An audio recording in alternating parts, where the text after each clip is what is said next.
This is Corey Ray, age 12 months. She's learning to speak, and so far she has one major accomplishment. But researchers at McGill University in Montreal are paying less attention to her first word than to this.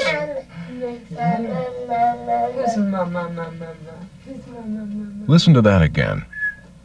There you go.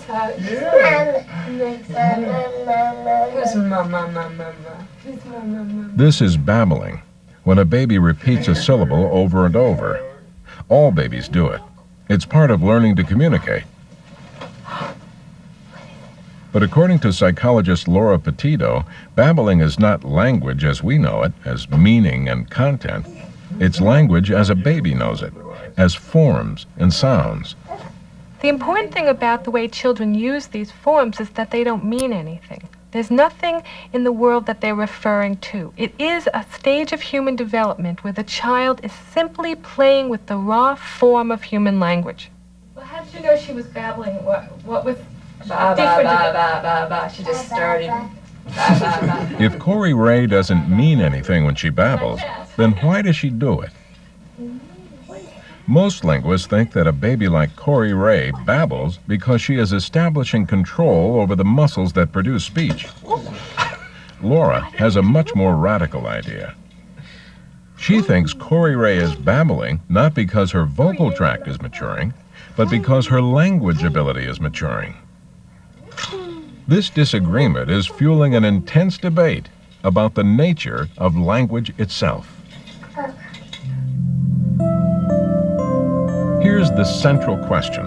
Are language and speech as intimately connected as they seem? We've evolved so that our brains work together with our vocal tract to produce language in the form of speech. But if our vocal tract hadn't evolved this way, would we still have language? Many linguists say no. Laura says yes. Language is an independent part of the brain, which would find some way to come out, even in the absence of sound. But in a world where language is expressed through speech, how would you study that question? Here's how. This is Ramy, 18 months old. Ramy is profoundly deaf, and so are his parents. From birth, he's been exposed to a language based not on speech, but on signs, produced not with the vocal tract, but with the hands. Both Ramy's parents communicate to him in sign language. Children like Ramy are a unique opportunity to test Laura's theory. If you want to understand whether language is involved in the production of babbling or speech is involved in the production of babbling, sign languages are the test case because they're not based on speech.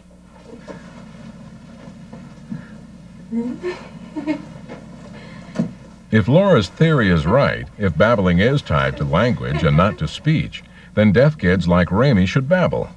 Of course, they wouldn't babble with their voices, they would babble with their hands. Do they? And how would we know if they did? That's what Laura and graduate student Paula Marentet are trying to figure out. Each hour of videotape that she shoots takes Paula hundreds of hours to analyze. It's hard work to determine if Ramy is using his hands to babble. That's because kids use their hands in a lot of different ways. To point to things, to scratch themselves, to handle objects, to express anger. We played with this before. And all kids do a lot of this kind of gesturing when they're excited. To filter these out, Paula and Laura study hearing children's hand movements as closely as they study deaf children. Given that Corey Ray is producing this open-close gesture, we sort of store that knowledge, and when we see that in a deaf child, we think, okay, this is a form that occurs, we've observed this in hearing children. So it's probably a gesture rather than a sign or a babble. But even when Paula throws out all the gestures and points and scratches that she knows are not babbles, there's still a lot of hand activity left. This is Isabel. Watch her hands closely.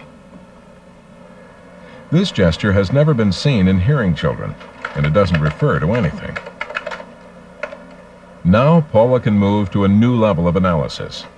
Is the hand shape and hand movement that the baby is using commonly seen in adult sign language? Watch as this adult makes the sign for angry. And for curly, notice the hand shape, an open hand with curved fingers, the same as Isabel's. And the movement, a kind of flapping at the wrist. Reminiscent of this movement, a sign that means don't want, as in I don't want an apple. Now how does what Isabel is doing with her hands compare with this? For Laura, all the hours of screening and studying come down to this question. Is what the deaf children do with their hands the same as what this hearing child does with his voice? What the child did is he extracted out a sound that he heard in his environment, a sound that's in world languages. It's organized in relation to another sound, so there's a consonant and a vowel. It's organized in a syllable, and this syllable is repeated again and again and again. Now Laura turns to a tape of Vance, a 9-month-old deaf child. His sister and his mother are signing about what they did earlier that day. Trying to get into the conversation, but not yet able to sign, Vance puts his hand directly in their line of sight and makes this gesture. Here they are, all the same features of babbling that Laura has observed in hearing children. And of course this time, the repeated syllable consists not of a consonant and vowel, but of a hand shape and hand movement. Vance is babbling.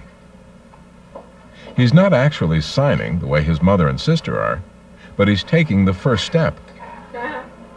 None of these forms are the identical form that a parent produces. In the same way in vocal babbling, the child, not many parents walk around the house going da da da.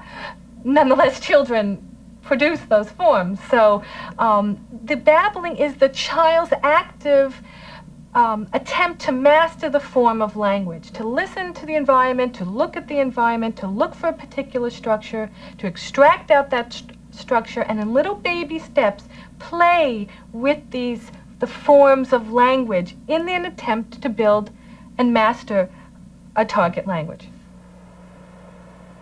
After analyzing hundreds of hours of tape, Laura has concluded that deaf babies babble just like hearing babies.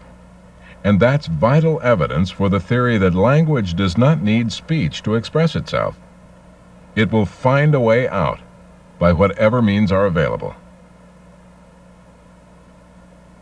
But does this mean that sign language is just a substitute for speech, something that the brain turns to when speech is not possible? Here's a way to find out. Simone is almost 2 years old. He's signing, and he's speaking.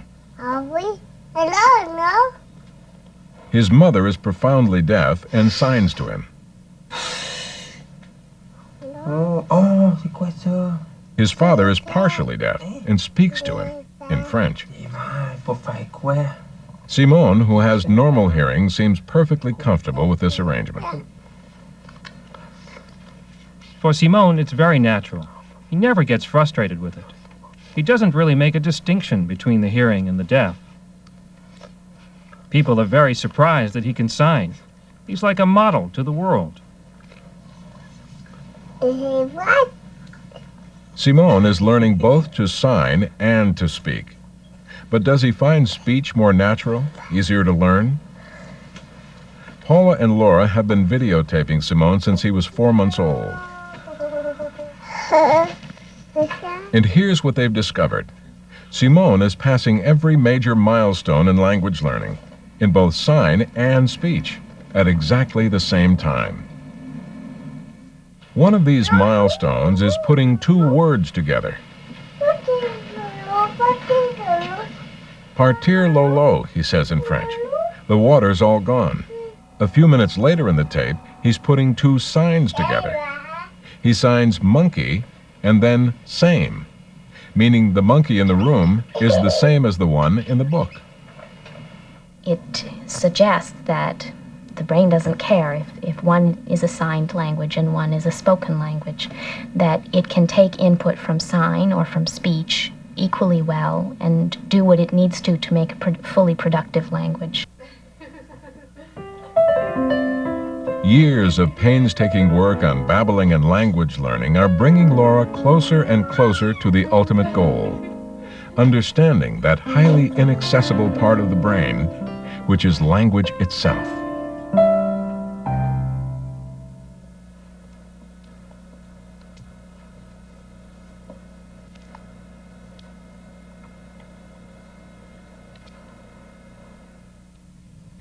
Communicating with your hands works fine as long as other people know the language. That's what Katie just said in sign language, and it points to the practical follow-up to this story. If Laura Petito is right, then using your hands is just as natural a way to communicate as using your voice. But evolution has created a world in which hearing is a given and speech is the norm, and that creates obstacles for deaf people.